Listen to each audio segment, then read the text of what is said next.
नमस्कार, आभार, अभिनंदन, स्वागत आप सभी का। हेलो मनी 9, मेरा सवाल है मैं हूं विपुल सिंह। और आज के बाजार की बात करें तो दायरे में जो बाजार का दायरा बना हुआ है, बाजार उससे बाहर जाने को तैयार नहीं है। आज भी 18,748 पे बाजार खुला, मजबूती देखने को मिली और 18,763 ये इंट्राडे जो है वो हाई देखने को मिला। एक समय हमने देखा कि बाजार काफ़ी तेज़ी से फिसलता हुआ भी दिखाई दिया। 18,714 ये इंट्राडे लो और लोअर लेवल से अभी भी रिकवरी करीब 20 अंकों के आसपास की देखने को मिल रही है और 43 अंकों की कुल मजबूती है। 18,734 का स्तर देखने को मिल रहा है। निफ्टी की अगर बात करें तो आज जिन शेयरों में मजबूती है उसमें एचडीएफसी लाइफ, भारतीय Airtel, Apollo hospital, Divi's lab, Tata Motors जैसे शेयर देखने को मिल रहे हैं। और आज जो सेक्टर काफ़ी अच्छा परफॉर्म कर रहे हैं या फिर जहां पे दबाव देखने को मिल रहा है उन पर भी एक नज़र डाल लेते हैं कि क्या स्थिति देखने को मिल रही है। तो यहाँ पर हम देख रहे हैं जो दबाव देखने को मिल रहा है, हल्का दबाव एफएमसीजी के अंदर देखने को मिल रहा है। इसके अलावा अगर हम देखें तो कंज्यूमर ड्यूरेबल भी लगभग फ्लैट लेकिन लाल निशान में कामकाज करता हुआ।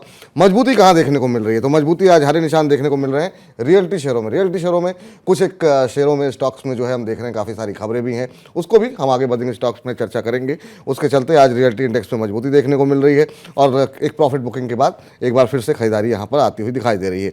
मेटल शेयर थोड़े से चमकते दिखाई दे रहे हैं और मेटल में हम देख रहे हैं कि मजबूती आज देखने को मिल रही है। इसके अलावा आईटी भी हरे निशान में कामकाज करता हुआ दिखाई दे रहा है।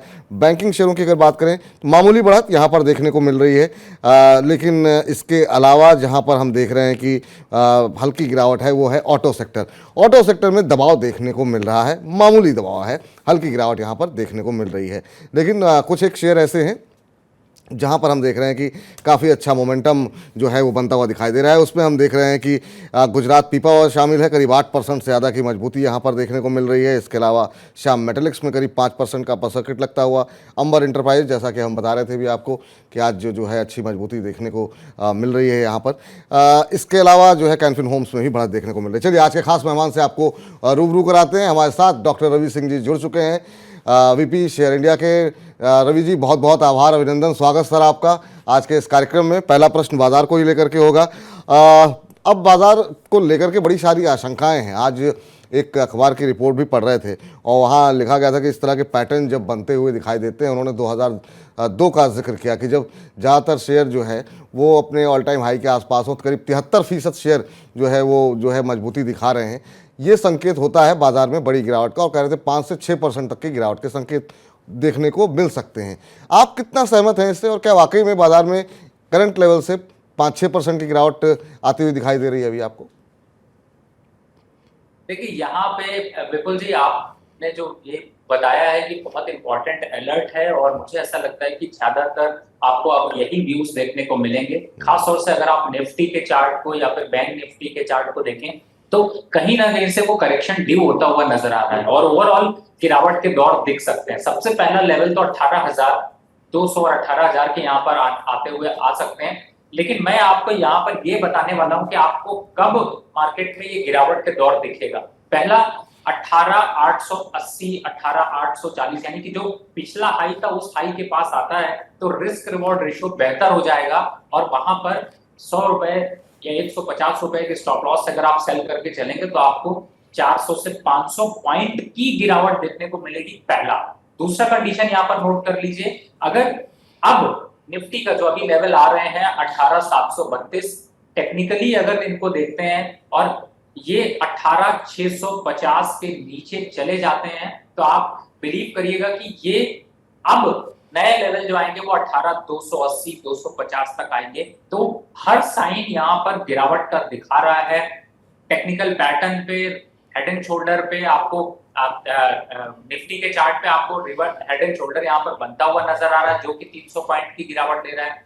ट्रायंगल बनाते हैं तो भी आपको 300 पॉइंट की गिरावट है। तो ओवरऑल अब 18,650 से नीचे जाने के बाद निफ्टी बहुत होगा तो आपको 18,000 तक के लेवल तो जरूर दिखाने की कोशिश करेगा, लेकिन पहले टारगेट 18,350, 200 ये बीच के लेवल आपको आते हुए नजर आ सकते हैं। 18,350 तक के लेवल जो है आते हुए दिखाई दे सकते हैं। डरना चाहिए सर बाजार में अभी, अलर्ट या फिर अलर्ट रहना चाहिए, सचेत रहना चाहिए? क्या क्या मुझे ऐसा लगता है कि जल्दबाजी बिल्कुल नहीं करनी चाहिए। पहली बात है कि मैं तो इस समय इस पे बैठा हुआ हूँ कि अपने इन्वेस्टर्स को अच्छे स्टॉक्स जो बाय करा रखे हैं उनमें थोड़ी प्रॉफिट बुकिंग की राय दे रहा हूँ। हम्म। आपके सामने एग्जांपल है, जैसे मैं देता हूँ, आपने एफएमसीजी अभी काउंटर की बात की, डिफेंस काउंटर की आप बात कर लीजिए, ऑटो काउंटर की बात कर लीजिए, तो मुझे लगता है कि अपने पोर्टफोलियो का, यानी कि अगर आपके पास 1 लाख रुपए का पोर्टफोलियो है तो 30-40 हजार रुपए बाहर निकाल लीजिए, क्योंकि यहाँ पर जिनमें प्रॉफिट आ रहा है उस प्रॉफिट को एक बार बुक करना चाहिए। वापस आपको जो ये 18,000 के लेवल की बात कर रहे हैं उन लेवल्स पर आएगा तो निफ्टी भले उन लेवल्स पर आपको आके रुकता हुआ नजर आए, लेकिन स्टॉक में करेक्शन थोड़े ज्यादा होंगे और वो करेक्शन एड ऑन करने में आपको हेल्प भी करेगा और आपके रिटर्न्स को भी बढ़ाने में मदद करेगा। तो मुझे लगता है इस टाइप की स्ट्रैटेजी अपनाना यहाँ पर ज्यादा समझदारी है। ठीक है, तो घबराइए नहीं, लेकिन अलर्ट जरूर रहिए। और जहां आपको अच्छे प्रॉफिट हो रहे हैं, 1 लाख रुपए अगर आपके पास हैं, तो कुल करीब 40,000 रुपए जो है यहाँ पे मुनाफा हो रहा है, मुनाफा बुक कर लीजिए। बाकी खबरों को देखते रहिए, बाजार में फिर से मौके मिलेंगे, अगर बाजार नीचे आता है तो फिर वहाँ पे आप दोबारा एंट्री कर सकते हैं। ये फिलहाल रवि जी की सलाह आप लोगों के लिए निकल करके आती हुई। काफ़ी सारे दर्शक जो है वो यूट्यूब के माध्यम से काफ़ी सारे सवाल भेजने शुरू कर दिए हैं। एक एक करके जरा कुछ एक प्रश्नों को लेते हैं और कैलाश चंद जी का पहला प्रश्न ले लेते हैं। कैलाश चंद जी कह रहे हैं कि सर एनबीसीसी के 40 शेयर खरीदना चाहता हूं, अभी खरीद सकते हैं क्या? एनबीसीसी के ऊपर सर आपकी राय जानना चाह रहे हैं ये कि करंट लेवल के ऊपर क्या यहाँ पर जो है फ्रेश बाइंग करनी चाहिए? अभी अगर हम देखें तो लगभग शेयर फ्लैट ट्रेड करता हुआ 39.60 ये मौजूदा स्तर देखने को मिल रहा है। करीब एक महीने में 6% के आसपास का निगेटिव रिटर्न यहाँ पर देखने को मिला है। बहुत सुस्त चाल रही है सर इसकी, अंडर परफॉर्म किया है बाजार को, लेकिन ये खरीदारी करना चाह रहे हैं, करना चाहिए इन्हें? देखिए, मुझे ऐसा लगता है बिल्कुल नहीं करना चाहिए, क्योंकि देखिए टेक्निकल चार्ट पे अगर आप डेली चार्ट देखेंगे तो 44 रुपए का डबल टॉप बन चुका है और अब करेक्शन में अगर डबल टॉप का करेक्शन का वैल्यू भी देखते हैं तो पहला लेवल होगा 32 रुपए का, दूसरा लेवल होगा 29 रुपए का। तो जब चीज गिर रही है तो इंतजार करिए, सही टाइम पे एंटर करिए और जबरदस्त रिटर्न कमाइए। आज आप खरीद लेंगे, इस समय 40 रुपए चल रहा है, अगर 40 से 42 रुपए हो गया तो आपको रिटर्न तो आएगा, लेकिन वो रिटर्न नहीं आएंगे। लेकिन फिर भी अगर 39 रुपए या 32 रुपए आ गया तो आपके रिटर्न कम हो जाएंगे और फिर 44 रुपए आया तो आपको वो रिटर्न नहीं मिलेंगे। तो बेटर है सही जगह निवेश करिए, थोड़ा इंतजार करिए, अगर इन लेवल्स पर कंसोलिडेट कर जाता है तो लीजिए, नहीं कंसोलिडेट करता है, अगर यहाँ पर आप कंसोलिडेशन में आप कितना कंफ्यूज रहेंगे, तो सब सिंपल है कि अगर 4-5 दिन तक यहाँ पर खड़ा रहे तो फिर आपको लेना है, नहीं खड़ा रहता तो 32 का इंतजार करिए, धीरे धीरे करके आज की जो प्राइस है इसको नोट कर लीजिए, अगर इससे 4 दिन ऊपर बंद रहता है तभी खरीदिए, अगर नीचे जाता है तो वेट करिए और 32 का लेवल आता है तो वापस मनी 9 को कॉल करिए। 1 बजे का शो विपुल जी का फेमस हो रहा है और इस पे पार्टिसिपेट करिए, इन्वेस्टमेंट की स्ट्रैटेजी बनाइए। जी चलिए सर, जो है आपके लिए जो रणनीति आपको बताई गई है आप उसे फॉलो कीजिए और रवि जी की बातों को बहुत ध्यान से सुना कीजिए आप। और रवि जी बहुत सही तरीके से, बहुत विस्तृत तरीके से जानकारी देते हैं। चलिए जरा अंकित जी से बातचीत कर लेते हैं और चलते हैं ऋषिकेश। अंकित जी नमस्कार। नमस्ते सर, कैसे हैं आप? हम बहुत अच्छे हैं अंकित जी, आप कैसे हैं और क्या करते हैं आप? सर मैं सिविल इंजीनियर हूँ और मैं बढ़िया हूँ, ठीक हूँ। क्या करते हैं सर आप? सिविल इंजीनियर हूँ सर मैं। सिविल इंजीनियर, चलिए बहुत अच्छी बात है और बहुत अच्छी जगह से बोल रहे हैं। और ऋषिकेश जब भी जाना होता है तो हम लोग रिवर राफ्टिंग अवश्य जो है वहाँ पे करते रहते हैं। और आप जाते हैं रिवर राफ्टिंग के लिए? यस सर, जाते रहते हैं। चलिए बहुत अच्छी बात है। आज क्या प्रश्न है सर आपका? सर मेरा प्रश्न ये है कि IRFC के 5,000 शेयर है मेरे पास, जो मैंने 32.26 पे खरीदे हैं और GPIL के 34 शेयर है 360.5 पे। IRFC के आपने 32 रुपए 25 पैसे के भाव पे लिए हैं? जी। अच्छा, और दूसरा शेयर कौन सा बताया आपने? GPIL के शेयर आपने लिए हुए हैं 360 रुपए पे। नजरिया क्या है सर आपका? IRFC को तो मैं होल्ड करना चाहता हूँ, मैं GPIL से मैं एग्जिट करना चाहता हूँ। GPIL पे जाना चाह रहे हैं, चलिए ठीक है, इन दोनों शेयरों पर ही राय दिलवा देते हैं।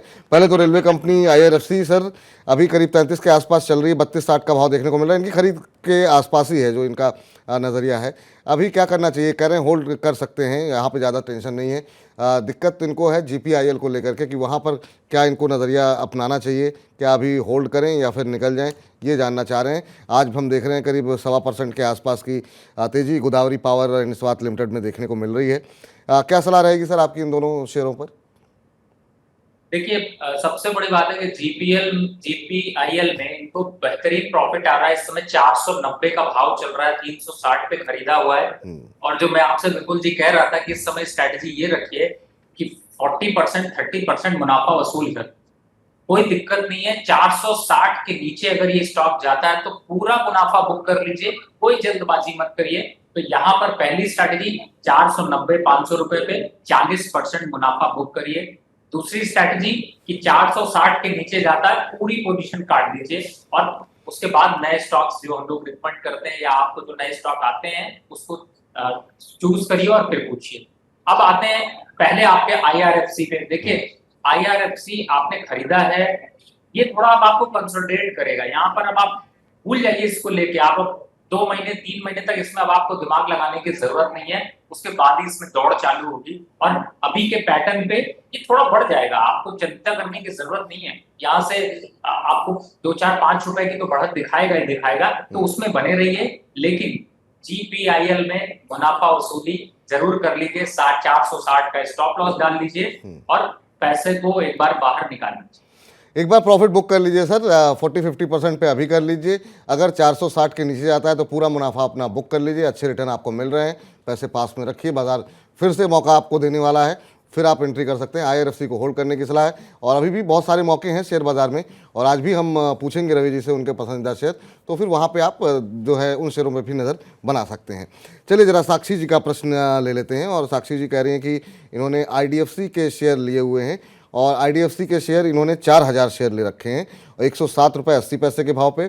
साथ ही साथ अदानी टोटल गैस पर भी इनका प्रश्न है, ये इन्होंने 2000 शेयर ले रखे हैं 680 के भाव पे। कहीं जून सीरीज़ में मेरा भाव आ पाएगा कि नहीं? जून सीरीज़ तो ऑलमोस्ट फिनिश है वैसे मैम, तो यहाँ पर तो मुझे लगता है कि अब मुश्किल है, लेकिन पूछ लेते हैं। सर अदानी टोटल गैस 680 के भाव पर और IDFC जो ये इन्होंने लिया हुआ है 107 रुपये 80 पैसे के भाव पर। यहाँ पर इन्हें 5-6 रुपये के आसपास का नुकसान होता हुआ दिखाई दे रहा है IDFC में। देखिए सबसे बड़ी बात है कि अदानी टोटल गैस इस समय बहुत ही ड्राई वॉल्यूम के साथ चल रहा है। 642 रुपए इस समय करंट मार्केट प्राइस है और मुझे ऐसा लगता है कि थोड़ा सा यहाँ पर अंडरटोन रहेगा। एक बार 590-580 तक के लेवल आ सकते हैं, लेकिन मैं ये भी कहूंगा कि अगर आपने निवेश कर रखा है तो लॉन्ग टर्म निवेश पे फायदा उठाइए, वेट करिए और ये आपको अच्छा खासा 850-800 तक के 900 तक के लक्ष्य दिखाएगा, तो मुनाफा वसूली करने का मौका मिलेगा। निवेश सही है, थोड़ा समय दीजिए। दूसरा स्टॉक आपने कौन सा बताया बिल्कुल जी, मैं मिस कर गया। IDFC के शेयर इन्होंने 107 रुपये 80 पैसे पे लिए हुए हैं और अभी 102 के आसपास चल रहा है, 4-5 रुपए के नुकसान पर हैं और कह रहे हैं कि इस जून सीरीज में भाव आ पाएगा कि नहीं? देखिए 102 चल रहा है, 109 का टारगेट लगा के रखिए, 105 और 107 का टारगेट लगा कर रखिए और मुझे लगता है कि वो लेवल्स आपको जरूर मिलेंगे। स्टॉप लॉस इस केस में आप 100 रुपए का रखिए, 100 के नीचे जाता है तो एक बार पोजीशन को रिविजिट करिए, नहीं तो हेज करिए अगले फ्यूचर के साथ में, नहीं तो पोजीशन को एग्जिट करिए। चलिए, तो उम्मीद है सर आपको जो है सलाह जो मिली है उस पर आप अमल करेंगे। परशुराम जी कह रहे हैं नमस्कार सर जी। बहुत बहुत नमस्कार परशुराम जी, कैसे हैं आप? और परशुराम जी ने प्रश्न भी भेजा है और इनका प्रश्न है यस बैंक को लेकर के। सर यस बैंक के शेयर इन्होंने लिए हुए हैं, 5000 शेयर हैं और 14 रुपये के भाव पे लिए हुए हैं और ये कह रहे हैं कि मैं 5 साल तक होल्ड कर सकता हूँ, 3 साल तक, 3 साल में क्या ये शेयर डबल हो जाएंगे? तो यस बैंक में सर ये 14 रुपये पे ख़रीदा हुआ है इन्होंने और इनका लक्ष्य इन्होंने 28 रुपये का डबल जो है ये मान के चल रहे हैं कि 3 साल में हो पाएगा कि नहीं, ये जानना चाह रहे हैं। अभी इनको 1-2 रुपये का मुनाफा यहाँ पर हो रहा है, क्या सलाह रहेगी सर? काफ़ी अंडर परफॉर्म किया है, एक रैली जो देखने को मिली थी उसके बाद से लगातार हम देख रहे हैं कि नीचे आया, उसके बाद से एक रेंज में ही कामकाज करता हुआ। देखिए मुझे ऐसा लगता है कि 15 रुपए का भाव अभी वापस आता हुआ नजर आएगा और इस स्टॉक में इतना कुछ खास बोलने के लिए है नहीं। ये मत समझिए कि बैंकिंग के स्टॉक्स चल रहे हैं तो ये भी सब चल जाएंगे। थोड़ा सा फंडामेंटल वीक है, टेक्निकल चार्ट पे भी आपको वीकनेस दिखाई दे रही है। एक बार 15 और 13 रुपए का टारगेट है, तो मुझे लगता है कि वो लेवल्स पहले आए। ठीक, देवेश कुमार जी हमारे साथ जुड़े हैं, मोतिहारी बिहार से हैं। देवेश जी नमस्कार। नमस्कार सर। नमस्कार देवेश जी, कैसे हैं आप? हाँ सर, बहुत बढ़िया है सर। क्या करते हैं? मेरा एक सवाल सर, मोतिहारी से है सर। हाँ, बहुत अच्छी बात है सर। क्या करते हैं सर? मतलब प्राइवेट जॉब करते हैं सर। चलिए, बहुत अच्छी बात है सर। और ये बताइए प्रश्न क्या है आपका? सर ये मतलब ये टाटा मोटर्स डीवीआर का सर मैंने 930 शेयर लिया था सर, 232 रुपये सर। 232 Tata motors DVR? जी सर, डीवीआर का सर। अच्छा, और क्या नजरिया है सर आपका? तो तो अभी सर कुछ दिन पहले ये सर 323-24 ऐसे सर चल रहा था सर। उसके बाद से मतलब अभी आज फिर थोड़ा सा सर बढ़ा है सर। तो यही सोच रहे थे सर अभी प्रॉफिट अभी निकाले या सर होल्ड करें सर। चलिए पूछते हैं यहाँ पर सर, ये कह रहे हैं कि 323 का लेवल टच करने के बाद ये 300 के नीचे आ गया है, अब मुझे क्या करना चाहिए, क्या एक बार प्रॉफिट बुक कर लें? अभी इसी बात पे चर्चा हो रही थी सर कि बाजार जिन स्तरों पे है, और टाटा मोटर्स डीवीआर ये अच्छे चले भी हैं और आप भी प्रॉफिट में ही हैं, तो एक बार जो क्या इनके लिए भी यही सलाह रहेगी कि एक बार के लिए प्रॉफिट जो है इनको बुक करना चाहिए? क्या सलाह रहेगी आपकी? बिल्कुल बिल्कुल जी, आपने सही बताया। देखिए, हर एक चीज की एक सीमा होती है, और आप जब इन्वेस्टमेंट करते हैं और आप मल्टी बैगर की बात करते हैं और आपको मल्टी बैगर रिटर्न्स आते हैं, फिर आप बुक नहीं करते, फिर वापस स्टॉक नीचे आ जाता है, फिर कहते हैं हमने तो ये लेवल देखा था, मैं उसी लेवल पे बुक करूंगा। तो या तो डिसाइड कर लीजिए कि मुझे 380 पे बुक करना है, 400 पे बुक करना है, 500 पे बुक करना है, वो डिसाइड कर लीजिए। अब अगर आपने निवेश नीचे किया था, 313 का लक्ष्य आ चुका, 303 इस समय चल रहा है, और मुझे ऐसा लगता है कि एक सेट टारगेट होना चाहिए प्रॉफिट बुक करने का। बुक करिए, नहीं पूरा बुक करना है, 40%, 30% इनिशियल मनी जो लगाया है उसको निकाल लीजिए, बाकी उसको रन होने दीजिए। तो अभी जो यहाँ पर अभी पैटर्न दिखा रहा है, आपको साफ साफ दिख रहा है कि थोड़ा सा टॉप आउट होके यहाँ से गिरावट दिखाई है। 330 का लेवल है, 280 तक के लक्ष्य वापस आ सकते हैं, तो जरूर 40% बुक करिए, और जैसे 270 280 के लक्ष्य आते हैं, 40% जो बचा हुआ था वो वापस डाल दीजिए। तो आप पैसा भी निकालते रहेंगे और आपका इन्वेस्टमेंट भी बढ़ता रहेगा। इस टाइप की स्ट्रेटेजी अपनाइए, और इसीलिए मनी लाइन आपको बार बार ये हम लोग कहते हैं कि पूरे प्रोग्राम को अच्छे से फॉलो करिए, और सवाल है तो पूछिए, खुल के पूछिए जो सवाल पूछने हैं, जिससे कि आपको सही राय मिल सके। तो जो रणनीति बनाई गई है उसको आप फॉलो कीजिए, क्योंकि मुनाफा बुक करना जो है समय में बहुत ज़रूरी है। और मुझे याद है रवि सर के साथ ही शायद हम लोगों ने सर एक शो किया था कि आखिर में प्रॉफिट बुक करने की रणनीति क्या होनी चाहिए, कब प्रॉफिट बुक करना चाहिए, तो इसको लेकर के भी एक फॉर्मूला गुरु हम लोगों ने किया था, और काफ़ी अच्छी जो है प्रतिक्रियाएं दर्शकों की तरफ से मिली थी। तो आप रणनीति के साथ कामकाज करते रहिए, और अगर आपका कोई प्रश्न है तो खुल के पूछिए, जैसा रवि जी कह रहे हैं। 9311211874 ये है हमारा दूरभाष क्रमांक नंबर, व्हाट्सअप कीजिए इस पर। बहुत आसान तरीका है, जो भी आपका प्रश्न हो, जैसे कोई कौन सा शेयर आपने ले रखा है, कितने समय के लिए ले रखा है, या किस भाव पे ले रखा है, कितने शेयर ले रखे हैं, शॉर्ट टर्म नज़रिया है, लॉन्ग टर्म नज़रिया है, ये तमाम डिटेल के साथ भेजिए, और रवि जी आपको उतनी विस्तार पूर्वक आपके प्रश्नों के उत्तर देंगे। तो लगातार अपने प्रश्न हमसे पूछते रहिए। चलिए, तो इस बीच जरा काफ़ी सारे दर्शक और भी प्रश्न पूछ रहे हैं। वीरेंद्र शाह जी कह रहे हैं कि रवि सर और विपुल सर नमस्ते। बहुत बहुत नमस्कार वीरेंद्र जी, कार्यक्रम में बने रहने के लिए। ये इनका प्रश्न इंटरेस्टिंग है। कह रहे हैं कि सर मुझे 50,000 रुपये 5 साल के लिए इन्वेस्ट करना है, कौन से शेयर में करूं, अभी एंट्री करनी चाहिए या फिर वेट करें? आप अपनी राय दें। अभी कुछ दिन पहले सर रवि सर एक व्यूअर का कमेंट आया कि आप जो भी बातचीत करते हैं उसमें ट्रेडिंग की बातचीत ज़्यादा होती है, निवेश की बात कम होती है। तो मुझे लगता है शायद वो फॉर्मूला गुरु और तमाम चीज़ें नहीं देखते हैं, क्योंकि उसमें हम लोग सिर्फ निवेश की बात करते हैं। अब ये वीरेंद्र जी भी यही सवाल कर रहे हैं कि सर 5 साल के लिए पैसे लगाने हैं, 50,000 रुपये, तो अगर एक पोर्टफोलियो बनाना हो तो थोड़ा सा वेट करें, जैसा आप कह रहे हैं कि 18,000 तक के लेवल देखने को मिलेंगे, तो उस समय एंट्री करें, या फिर अभी ये सही समय है अगर 1-2 साल 3 साल का नज़रिया होगा तो होना है तो? देखिए विपुल जी, आपने बिल्कुल सही कहा। आपके जो लोग देख रहे हैं उनसे मैं रिक्वेस्ट करूंगा कि जो विपुल जी नंबर डिस्प्ले कर रहे हैं, प्लीज आप लोग उस पर व्हाट्सएप करें, उस पर आप मैसेज करें और वो नंबर पे फोकस करें। मुझे पर्सनली अगर भेजेंगे तो मैं शो कर रहा हूँ आपको, कैसे मैं जवाब दे सकता हूँ। और इस समय पूरे प्रोग्राम के कर्ता धर्ता विपुल जी हैं, जो कि आपके सवालों को लेंगे, तो प्लीज आप लोग उन्हें मैसेज करें और उनसे सवाल पूछे, ज्यादा अच्छा है। दूसरा सर, सबसे बड़ी बात है, हर प्रोग्राम हर तरीके का है। मनी लाइन का आप ऐप डाउनलोड करें, देखें, आपको हर तरीके के प्रोग्राम मिलेंगे। ये जो प्रोग्राम है ये उन लोगों के लिए प्रोग्राम है जिन्होंने पोर्टफोलियो में सवाल है, जिनको ये एक दुविधा है, परेशानी है कि उनको क्या करना चाहिए शेयर मार्केट में। वो 2 दिन 3 दिन 4 दिन का नजरिया रखते हैं। पोर्टफोलियो का अगर आप सवाल पूछेंगे तो हम पोर्टफोलियो की चर्चा करेंगे। लॉन्ग टर्म के स्टॉक्स की चर्चा हमने बहुत सी करी है, बहुत से प्रोग्राम किए हैं। आप उन प्रोग्राम्स को फॉलो कर सकते हैं। नहीं तो फिर भी मैं हमेशा छोटा सा आपको बताने की कोशिश करता हूँ। विपुल जी मुझे परमिशन दीजिए। बिल्कुल सर, आप वेट नहीं कर रहे, बिल्कुल आप जी। तो देखिए सर, सबसे बड़ी बात है कि आप हमेशा मैं कहता हूं पोर्टफोलियो बनाने में 5 चीजों का ध्यान रखिए। ये मेरी 5 फिंगर्स दिख रही, नोट कर लीजिए। हमेशा पोर्टफोलियो 5 तरीके से प्रिपेयर करिए। पहला, आपका सबसे पहले होता है सेक्टर सिलेक्शन, जिसमें कि 5 सेक्टर होने चाहिए। अब 5 सेक्टर आज आप कौन से ले सकते हैं?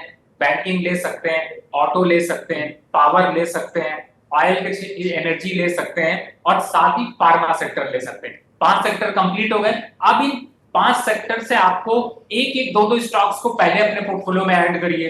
टॉप लीडर स्टॉक को ऐड करिए जब आप 3 साल 15 साल का आप पोर्टफोलियो बना रहे हैं। अब कैसे ऐड करना है? पहला मैंने बैंकिंग बोला, तो आपको एसबीआई आप देख रहे हैं। अगर 3 साल और 5 साल का विजन है, कहीं खरीद लीजिए। और खरीदते समय बस इसका ध्यान रखिए कि आप, मैंने अभी बताया, अभी मार्केट में करेक्शन आ सकता है, तो 30% की खरीदारी करनी है तो खरीद लीजिए। 100 रुपए आपके पास है, 30 रुपए आज लगा लीजिए, तो आपके पास पहला सेक्टर मिल गया। फिर दूसरे सेक्टर से टॉप स्टॉक लीजिए। पावर में आते हैं, टाटा पावर आपके सामने ऑप्शन है। फार्मा में आते हैं, सिप्ला, सन फार्मा आपके पास ऑप्शन है। ऑयल में जाते हैं तो आपके पास यहाँ पर इंडियन ऑयल आपके सामने ऑप्शन है। और साथ ही इसी तरीके से आप पूरे के पूरे पोर्टफोलियो को बनाइए और एक एक करके स्टॉक को ऐड करते जाइए। लॉन्ग टर्म में आपको किसी की कोई और रिकमेंडेशन की जरूरत नहीं है, बाकी फॉर्मूला गुरु फॉलो करें।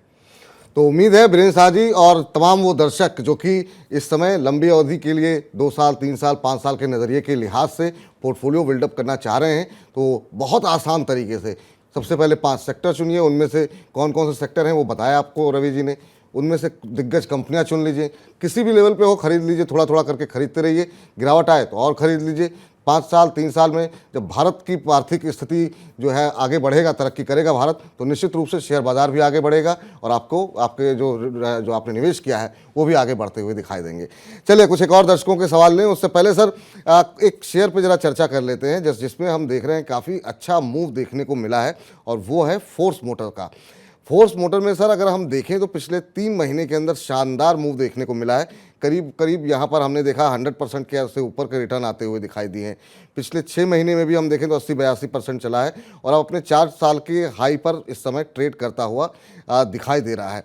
अभी इन लेवल्स के ऊपर जो रैली देखने को मिली है उसमें क्या करना चाहिए? और ख़ासतौर से हम देख रहे हैं कि जो मिड कैप और स्मॉल कैप के अंदर रैली है वो बिल्कुल अनयूजुअल देखने को मिल रही, बहुत शार्प मूव देखिए जरा पिछले कुछ दिनों में किस तरीके का मोमेंटम यहाँ पर बनता हुआ दिखाई दिया है। अब इस रैली में क्या प्रॉफिट बुक कर लें? फ्रेश एंट्री जिनको करनी है उन्हें क्या करना चाहिए सर? विपुल जी, आपने ऐसा स्टॉक चूज किया है जो कि हर एक के पोर्टफोलियो में जरूर होगा। अभी 900 रुपए का ये स्टॉक था जुलाई 2008 में, और उसके बाद भी इस स्टॉक ने एक करेक्शन मारा मार्च 2023, यानी कि सिर्फ और सिर्फ 2 महीने पहले, 3 महीने पहले ये स्टॉक 1000 रुपए के पास था। आज है 2500 रुपए, यानी कि 100% से कहीं ज्यादा बढ़ चुका है, डबल से ज्यादा हो चुका है ये स्टॉक। तो पहला फॉर्मूला, फिर आपको मैंने जो फॉर्मूला गुरु में बताया वो यहाँ पे भी बताता हूँ। पहला फॉर्मूला, 100% रिटर्न मिलने पे अपना 40% प्रॉफिट बुक करना है, यानी कि 40% शेयर निकालने हैं। फिर करेक्शन आता है, फिर एंट्री करनी है। अब इस समय 2542 चल रहा है, स्ट्रॉन्ग अप ट्रेंड में है, और मुझे ऐसा लगता है कि अब 2600 2500 ये लेवल ऐसे हैं जिसमें कि थोड़ा सा हाथ जोड़ने की जरूरत है, यानी कि मुनाफा वसूली जरूर करते हैं। चलिए, तो और सर जो लोग कुछ एक सवाल ये भी आ रहे हैं कि फ्रेश एंट्री करने के लिए तो क्या सलाह रहेगी जो नई खरीदारी करना चाह रहे हैं? अरे सर, आपकी ट्रेन, आपको जाना यहाँ से देहरादून था दिल्ली से, और वो अब पहुंच चुकी है आधे रास्ते पे, क्यों चढ़ेंगे? छोड़ दीजिए। तो ठीक है, काफ़ी रैली आ चुकी है, अभी रहने दीजिए, इंतजार कीजिए, बाजार ऊपर नीचे होता है, जब फिर नीचे आएगा फिर एंट्री कर लीजिएगा। चलिए, इस बीच जो है अभिषेक जी का प्रश्न ले लेते हैं, और अभिषेक जी का प्रश्न ले उससे पहले वीरेंद्र जी कह रहे हैं रवि सर बहुत बहुत बढ़िया सलाह दी है आपने, यही वजह है कि हम मनी 9 के कायल हैं, बहुत बहुत धन्यवाद। तो सर रवि सर आपके प्रशंसक हैं वीरेंद्र जी, और जो अभी आपने पोर्टफोलियो बिल्डिंग पर सलाह दी वो इनको बड़ी पसंद आई है, तो ये बहुत अच्छी सलाह यहाँ पर निकल करके आती हुई आपके लिए। इस बीच जो है जरा अभिषेक जी का प्रश्न लेकर के आइए, स्क्रीन पर जरा उनका प्रश्न देख लेते हैं क्या है। अभिषेक जी जानना चाह रहे हैं कि IDFC फर्स्ट बैंक के शेयर इन्होंने लिए हुए हैं, 500 शेयर हैं सर, 82.90 के भाव पर, ये इन्होंने ईमेल के माध्यम से हमें प्रश्न भेजा है। कह रहे हैं क्या ये शेयर 100 रुपये की कीमत तक जाएगा भविष्य में? तो यहाँ IDFC फर्स्ट बैंक में सर बीच में हमने देखा काफ़ी सारे बैंकों में एक अच्छा मूव था, इसमें भी देखने को मिला। अभी कह रहे हैं कि 100 रुपए तक के टारगेट यहाँ इनको देखने को मिलेंगे। देखिए, आईडीएफसी फर्स्ट बैंक एक ऐसा आप स्टॉक का नाम ले रहे हैं जिससे कि मैंने आपको, अगर इसी मनी नाइन के प्रोग्राम को अगर फॉलो करते हैं तो इसकी रिकमेंडेशन मैंने 50, 60, 54 इन सब रुपए पे दी है, 90 का टारगेट दिया था। और मुझे ऐसा लगता है कि अभी 78 का जो भाव चल रहा है थोड़ा बहुत करेक्ट होगा, लेकिन 100, 102 तो जरूर आएगा, बल्कि 100, 102 नहीं, मैंने इसका टारगेट इंक्रीज करके रखा है 120 रुपया, 120 रुपीज। तो लॉन्ग टर्म के लिए जो अभी पोर्टफोलियो में पूछ रहे थे सवाल, उसमें बैठता है ये फिट, और 40% का क्राइटेरिया करता है फिल, तो खरीद लीजिए इस स्टॉक को। 120 का टारगेट 3 से 5 साल वाले में। 3 से 5 साल के लिए जो है 120 का लक्ष्य यहाँ पर निकल करके आता हुआ। इस बीच सौरभ जी हमारे साथ जुड़ चुके हैं, उनसे बातचीत कर लेते हैं। सौरभ जी नमस्कार। नमस्कार सर। कैसे हैं सौरभ जी? बस बढ़िया सर, आप कैसे हैं? हम बहुत अच्छे हैं सर। बताइए क्या प्रश्न पूछना चाह रहे हैं? सर मेरा प्रश्न था, प्रदीप फॉस्फेट है सर, मेरे पास 57 रुपए के रेट पर मैंने खरीद रखा है 1000 शेयर। 57 रुपए के रेट पे जी, और एक अशोक लेलन है सर 145 रुपए पर। अच्छा, ये प्रदीप फॉस्फेट का क्या भाव बताया आपने? 57 सर। 57। चलिए, यहाँ तो आप अभी प्रॉफिट में हैं। और वो अशोक लेलन है सर 145 पर। 145 पे कितने समय तक होल्ड कर सकते हैं आप? सर मैं कर सकता हूँ, अगर पॉजिटिव अगर रिस्पॉन्स मिला आप लोगों की तरफ से सर। और सर एक और शेयर है सर, जोमेटो है सर 57 पर। जोमेटो 57 पे है। चलिए, ये 3 शेयर आपके पास हैं, एक एक करके जरा फटाफट ट्राई ले लेते हैं, उसके बाद बदिंग स्टॉक्स पर चर्चा करते हैं। प्रदीप फॉस्फेट पे सर इनको 4-5 रुपए का प्रॉफिट हो रहा है। पिछले 1 महीने में हमने देखा कि ये शेयर करीब करीब 19% के आसपास चला है। उसके अलावा इनके पास अशोक लेलैंड के भी शेयर इन्होंने ले रखे हैं, और ये भी जो है इन्होंने खरीदारी का भाव इनका शायद 57 था, या एक बार फिर से दिखा दीजिए। इसके अलावा इन्होंने जोमेटो के भी शेयर ले रखे हैं। अभी अशोक लेलैंड हम देख रहे हैं 163 के आसपास का, 163 के आसपास चल रहा है। 144 की इनकी खरीद है। 57 पे जोमेटो ले रखे हैं, और तीनों ही शेयर अच्छे मोमेंटम में हैं, जहां पर काफ़ी सारी खरीदारी की सलाह भी निकल करके आ रही है। देखिए, तीनों शेयर अच्छे हैं। अगर इनको मुनाफा बुक करना है तो मैं कहूंगा थोड़ा पार्शियल 20%, यहाँ पर सिर्फ 20% की रिकमेंडेशन दे रहा हूँ, आप यहाँ पर बुक कर सकते हैं। पहला प्रदीप फास्टफूड में आप टारगेट डाल लीजिए। इस समय 61-62 रुपए के पास चल रहा है, लेकिन 67-70 के पास आता है तो आप मुनाफा वसूली कर सकते हैं। दूसरा है आपका अशोक लेलैंड जो 163 के पास चल रहा है। इसमें भी अगर पार्शियल मुनाफा करना है तो बिल्कुल एक बार बुक कर लीजिए, क्योंकि मुझे लगता है 155 के भाव वापस आएंगे और फिर वापस रैली स्टार्ट होगी, तो यहाँ पर भी पार्शियल प्रॉफिट बुक कर लीजिए। मार्केट में थोड़ा प्रॉफिट बुकिंग जोन दिखाई दे रहा है। तीसरा शेयर है आपका जोमेटो। देखिए, स्ट्रक्चर तो नहीं है, बॉटम आउट स्टॉक हुआ है, शॉर्ट टर्म मूविंग एवरेजेस में डेली पे ऊपर चल रहा है, लेकिन थक जाएगा। थकावट कहाँ होगी? 80 रुपए के पास, तो टारगेट लगा लीजिए। 80 के पास आता है तो बुक कर लीजिए, 70 के नीचे जाता है तो हाथ जोड़ लीजिए। तो समझ में आ गया कि हमें कहाँ पे बुक करना है और कितना प्रॉफिट लॉक करना है। चलिए, 57 पे लिया हुआ है, 70 के नीचे आए तो भी अपना 13 रुपये मिल रहे हैं आपको, बुक कर लीजिए। अभी होल्ड करके रखिए, 80 के आसपास पहुंचता है तो भी अपना मुनाफा बुक कर लीजिए। अच्छे रिटर्न आपको मिलते हुए दिखाई दे रहे हैं यहाँ पर। इस बीच जो है हमें प्रश्न भेजा गया है, और ये पूछना चाह रहे हैं, एक सेकंड, कि ये जो IPO खुला हुआ है इसमें मुझे क्या रणनीति अपनानी चाहिए। इसेंशियल के ऊपर शायद इनका प्रश्न था। हाँ, महफूज सैफी जी ने पूछा है कि एसन स्पेशलिटी फिल्म IPO का आज लास्ट डे है, अप्लाई करें या नहीं। तो आप ही लोगों के लिए ठीक 1:45 1:50 पे हमने खास सेगमेंट शुरू किया है, वाह क्या IPO है। उस पर जो है रवि जी से हम विस्तारपूर्वक चर्चा करेंगे। लेकिन आपको बता दें कि रवि जी से हमने एक दिन पहले ही बातचीत की थी, तो रवि जी को ये IPO अच्छा लग रहा था, और यहाँ पर उनकी तरफ से उनका कहना ये था कि जो 4 SMEs के IPO हैं उसमें आप पैसे लगा सकते हैं। रवि जी, कोई छोटी सी टिप्पणी आपकी इस पर खाली? देखिए, बिल्कुल जी, मैं इसमें टिप्पणी इसलिए भी नहीं दूंगा क्योंकि मैं कहूंगा कि आपके जो टीम बैठी हुई है वो इस पे लिंक अपलोड कर दें, और प्लीज डिस्क्रिप्शन के लिंक में जाके उसको देखिए। बिल्कुल बिल्कुल। तो हम जो है वाह क्या IPO है, आप हमारा सेगमेंट है, वो भी हम लिंक थोड़ी देर में इसमें डिस्क्रिप्शन में डाल देंगे। और वैसे भी आप प्लेलिस्ट में जाके देखिएगा वाह क्या IPO है, और क्या सलाह यहाँ पर रवि जी की आई हुई है। और आज भी हम चर्चा करेंगे, चूंकि लास्ट डे है, तो बने रहिए कार्यक्रम में आखिर तक। चलिए, अब जरा वक्त हो गया है हमारे खास सेगमेंट बजिंग स्टॉक्स का। तो कुछ एक कंपनियां जिन पे कुछ एक खबरें हैं, और उन खबरों के चलते मोमेंटम वहाँ पर देखने को मिल रहा है, उन शेयरों पर क्या रणनीति आपकी होनी चाहिए, वो जरा हम देख लेते हैं, एक एक करके जरा स्क्रीन पर लेकर के आइए। और सबसे पहले हम बात करेंगे यहाँ पर मैक्रोटेक डेवलपर्स की। सर यहाँ पर इन्होंने वी होटल्स के लिए सबसे बड़ी बोली लगाई हुई है, और इसके अलावा HDFC से भी कंपनी ने मुंबई में करीब 70 करोड़ रुपए में ज़मीन खरीदी है। तो 2 प्रॉपर्टी इन्होंने एक्वायर की है, और ये जो HDFC वाली ज़मीन है वो मुंबई के भांडुप में जो है इन्होंने ये ख़रीदा है। और उसके चलते आज हम देख रहे हैं कि मैक्रोटेक डेवलपर्स में जो है एक अच्छी मजबूती देखने को मिल रही है। ओवरऑल रियल्टी सेक्टर भी आज अच्छी तेज़ी के साथ कामकाज कर रहा है। और इन लेवल्स पे सर क्या कुछ करना चाहिए, क्या सलाह रहेगी, आपको अच्छा लग रहा है? देखिए, बिल्कुल अच्छा लग रहा है, और इनफैक्ट मैं ये कहूंगा कि विपुल जी, जो आपने न्यूज दिखाई है उसका एक पॉजिटिव इम्पैक्ट भी अभी चल रहा है। और यहाँ से रियल्टी सेक्टर की ग्रोथ इसलिए भी अच्छी देखने को मिल रही है क्योंकि इस बार आपकी जो डिमांड है वो रियल्टी सेक्टर की काफी बड़ी है। तो मुझे ऐसा लगता है कि इस स्टॉक में दमखम है। लॉन्ग टर्म के हिसाब से अगर देखते हैं तो 10 से 12% की रैली का दमखम ये दिखाता है। करंट लेवल से इन्वेस्टमेंट की बिल्कुल रणनीति बनाई जा सकती है, क्योंकि ये ऐसा नहीं है कि निफ्टी पे अगर गिरावट आई तो ये स्टॉक में कोई बहुत बड़ा इम्पैक्ट आएगा, क्योंकि उसका रोल बहुत कम है। ये इंडिविजुअल फंडामेंटल पर चल रहा है, टेक्निकल चार्ट पे भी अच्छा लग रहा है, तो बिल्कुल खरीदारी करी जा सकती है। बिल्कुल करंट लेवल से भी खरीदारी कर सकते हैं।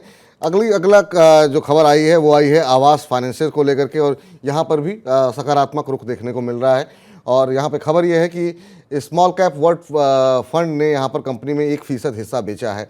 ये हम देख रहे हैं बहुत सारी ब्लॉक डील हो रही है सर आजकल। डेली कम से कम 7-8 खबरें तो ऐसी रहती हैं जो कि ब्लॉक डील से जुड़ी हुई होती हैं। 111 करोड़ रुपए में करीब 7.70 लाख शेयर जो है वो बेचे गए हैं। और इस ब्लॉक डील के चलते आज हम देख रहे हैं कि अच्छी तेज़ी है, 3% से ज़्यादा की तेज़ी है। 1509-1510 के आसपास जो है चल रहा है शेयर। हालांकि जो हिस्सा बिक्री हुई थी वो करीब 1427 रुपये के आसपास हुई थी। आपकी राय सर आवास फाइनेंशियर्स पर? देखिए, ये स्टॉक तो अच्छा है, लेकिन विपुल जी मुझे ऐसा लगता है कि आपकी ट्रेन थोड़ी आगे बढ़ चुकी है। तो 1-2 दिन इंतजार करिए, अगर थोड़ा करेक्शन मिल जाए तो ज्यादा अट्रैक्शन होगा। और मुझे ऐसा लगता है कि जो अभी 3% की रैली दिख रही है ये थोड़ी सी प्रॉफिट बुकिंग के लिए काफी अच्छी है। तो एक बार को यहाँ पर प्रॉफिट बुकिंग कर लीजिए और करेक्शन का वेट करिए, करेक्शन के बाद ही खरीदारी करिए। लेकिन जिन्होंने खरीद रखा है उनके लिए मौका है कि न्यूज का गुणवत्ता से फायदा उठाएं और अपना प्रॉफिट बुक कर लें। चले, तो इनके पास है, उनके लिए मौका है, वो अपना प्रॉफिट जो है यहाँ पर बुक कर लें। ये फिलहाल सलाह निकल करके आती हुई आवास फाइनेंसर्स के ऊपर। चलिए अगली कंपनी लेकर के आइए और उसका रुख करते हैं। और यहाँ पर श्याम मेटालिक्स को लेकर के सर इस पर डिस्कशन आपसे करना चाहते हैं। कंपनी ने हाल ही में अपनी एक्सपेंशन प्लान को लेकर के काफ़ी सारी बातें की हैं। हालांकि ये 2-3 दिन पुरानी खबर है, लेकिन आज मोमेंटम में है शेयर अच्छे, तो हमने सोचा इसको डिस्कस कर लें। कंपनी ने अपनी कैप्टिव पावर प्लांट की क्षमता 90 मेगावाट बढ़ा करके 357 मेगावाट करने की बात कही है। साथ ही साथ स्पॉन्ज आयरन उत्पादन की क्षमता भी कंपनी बढ़ाने वाली है और इसको बढ़ा करके 27 लाख टन करेगी। और आज हम देखें अगर तो श्याम मेटालिक्स में करीब 4% तक का इजाफा जो है देखने को मिल रहा है। अभी भी 4.5% के आसपास की तेज़ी है। पिछले कुछ दिनों में अगर हम देखें तो सर अच्छी तेज़ी यहाँ पर देखने को मिली। करीब 21-22% का रिटर्न एक महीने में इस शेयर में आता हुआ दिखाई दिया है। अब इन लेवल्स पे क्या करना चाहिए? देखिए, श्याम मेटालिक ने सबसे बड़ी बात है कि जुलाई 21 में 460 रुपए का हाई बनाया था, उसके बाद 260 रुपए रह गया था। रिसेंट हाई इसका 380 का है और अभी इस समय यहाँ पर स्टॉक अच्छे खासे पॉजिटिव वॉल्यूम के साथ बढ़ रहा है। तो मुझे लगता है बिल्कुल अपसाइड टारगेट अगर यहाँ पर फाइंड आउट करने की कोशिश करें तो 390-380 का इमीडिएट टारगेट है, जो कि यहाँ से भी अगर देखते हैं तो अच्छा खासा परसेंटेज वाइज अप मोमेंटम है। तो मुझे लगता है कि बिल्कुल यहाँ पर बाय की स्ट्रैटेजी रखनी चाहिए। 400 के आसपास लक्ष्य आता है तो या तो मुनाफा वसूल कर लीजिए, नहीं तो मनी 9 को कॉल कर लीजिए। 400 रुपये तक के लक्ष्य के लिए खरीदारी करने की सलाह मौजूदा स्तरों पर भी देखने को मिल रही है। तो श्याम मेटालिक्स में अच्छा मोमेंटम बनता हुआ दिखाई दे रहा है। चलिए अगले शेयर को लेकर के आइए और जहां पर खबर है और वो हम देख रहे हैं कि यहाँ पर पीबी फिनटेक और सर कल जो है मैनेजमेंट पीबी फिनटेक के मैनेजमेंट की तरफ से एनालिस्ट की मीट बुलाई गई थी और उसमें जो है कंपनी ने अपने भविष्य की योजनाओं पर जो है काफ़ी डिटेल में बातचीत की और कंपनी के मुनाफे को और मार्जिन्स को आगे किस तरीके से बढ़ाया जाएगा इसको लेकर के काफ़ी डिटेल में जो है बातचीत की गई। और उसके चलते हम देख रहे हैं काफ़ी एनालिस्ट की तरफ से यहाँ पर सकारात्मक रुख भी देखने को मिला और रिकमेंडेशंस भी दी जा रही हैं। उसके चलते हम देख रहे हैं कि यहाँ पर एक मोमेंटम बना हुआ है। करीब एक महीने में 20% के आसपास का अपमूव यहाँ पर आता हुआ दिखाई दिया है। आज भी अगर हम देखें तो 4% के आसपास की तेज़ी यहाँ पर देखने को मिल रही है। पीबी फिनटेक सर, policybazaar.com, ये तमाम इस तरह की जो कंपनियां, न्यू एज टेक कंपनियां हैं, उसमें हमने देखा एक अच्छा मोमेंटम बनता हुआ दिखाई दिया। पहले वैल्यूएशन को लेकर चिंता, लिस्टिंग के बाद से ही पिटाई, चाहे पेटीएम हो, जोमेटो, लेकिन पिछले 1-2 महीने में दोबारा इन सब में थोड़ा दम दिखाई दिया है। कैसे देख रहे हैं आप पीबी फिनटेक को?